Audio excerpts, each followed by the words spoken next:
wala kang pera, wala kang kwenta. Isang masakit na katotohanan.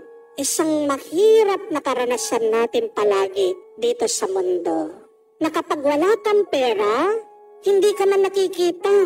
Kapag wala kang pera, binabaliwala ka. Subukan nyo man po. Sabihin nyo sa pamilya nyo, wala kang pera. Diba? Kaiinisan ka. Diba? Pagdadabugan ka. Diba?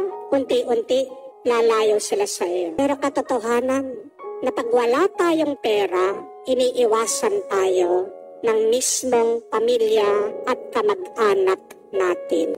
Makikita mo kung sino talaga yung tunay na nagmamahal sa iyo. Pag wala kang pera, kung sining mananatili, kung sining tatanggap sa iyo, yun yung totoo, tapat at tunay na nagmamahal sa iyo.